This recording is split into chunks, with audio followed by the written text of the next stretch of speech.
জীবনে তো বহুত ভিডিও দেখছেন, এরকম ভিডিও মনে হয় কমই দেখছেন। ভিডিওটি দেখলেই বুঝতে পারবেন। আরে কই লই যাইতেছো কবা না? আসো দেখো কে আসছে। কে ডাইছে? তোমার তো জন্মদিন, তোমাকে হ্যাঁ। উইশ করার জন্য কে আসছে দেখো। আর তুমি কও কে ডাইছে? তুমি দেখো, আরে কে ডাইছে তোমার কবা? আমার বোন আসছে তোমাকে উইশ করার জন্য। তোমার বোন আইছে মানে? ওনা কয়দিনে গাইয়ে গেল, হ্যাঁ পারাইলো তোমার মায়ে। এখন আবার আমার বাসায় কি চাই? আমি কি একটা হোটেল খুলে লাইছি নাকি? না তুমি আবার বিয়ে করে কোন সেবা দাসী নিয়ে আইছো যে তোমার বাড়ি থেকে যে যখন আসবে তার আমি রান্না বান্না করে খাওয়াবো, সেবা করবো? ও আসছে কেন আমার বাসায়? ওর নিজের সংসার নাই? সংসার ফলে রেখে 2 দিন পর পর আমার বাসায় কি চাই? তোমার বোন আইছে না কেডাই সেটা আমার দেখার দরকার নাই। তোমার বোন এখনই আমার বাসায় যাইতে কও। মুই এত মাসের খেদমত করতে পারবো না, যাইতে কও।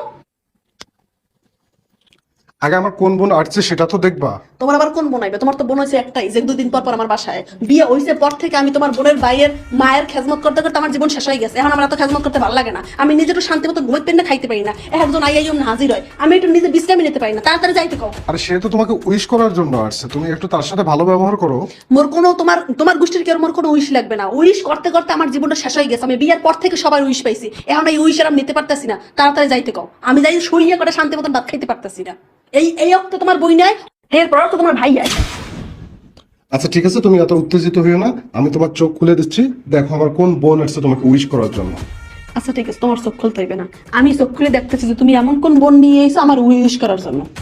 আচ্ছা ঠিক আছে দেখো। আরে মোর বোন এসে তুমি হ্যাঁ কবা না? সেটা তো বলার সুযোগ দিবা। আচ্ছা থাক, পরে কথা কমানে আই বই নাই। থাও। এটা কোন ধরনের কথা? তুই এতক্ষণ যে কথাগুলো কইতেছিলি এটা কি ঠিক কইতেছিলি? তুই এতক্ষণ কি কইতেছিলি? হ্যাঁ, জামাই বাড়ির মায়ায় বই নাই, কয়দিন পর ভাই আয়, এগুলো কোন ধরনের কথা? আজকে তুই আমার বোন, এটা ভাবতেই তোমার অবাক লাগতেছে যে এই শিক্ষা তোরে আমার ফ্যামিলি দেশে। তো এগুলো কি কইতেছিলি আমার একটু বুঝো তো। আজকে যদি আজকে জামাইয়ের বই নিয়ে থাকতো, ননদ যদি উপস্থিত থাকতো তোর, তার মনের অবস্থাটা কি হইতো? সে কতটা কষ্ট পাইতো?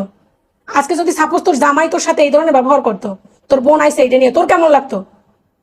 তুই এগুলো কি কইতেছিলি? এগুলা এই শিক্ষা তোরে আমার মা বাবা দেশে, তোর এত অধপতন হয়েছে? হ্যাঁ, এগুলো কি কোনো কথা?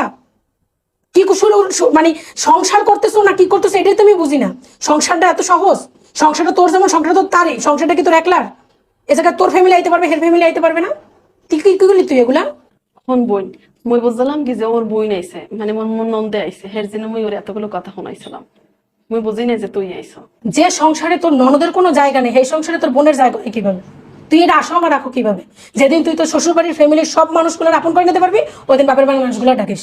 আইসালাম তোর জন্মদিন উইশ করতে, আল্লাহ তোর সুবুদ্ধি দিক, ভালো রাখো, দোয়া করি। গেলাম। আয় আয়। আবার হন বোন, মুই না জানি অনেক কথা কইলে দিছি। মুই মোর হর বরে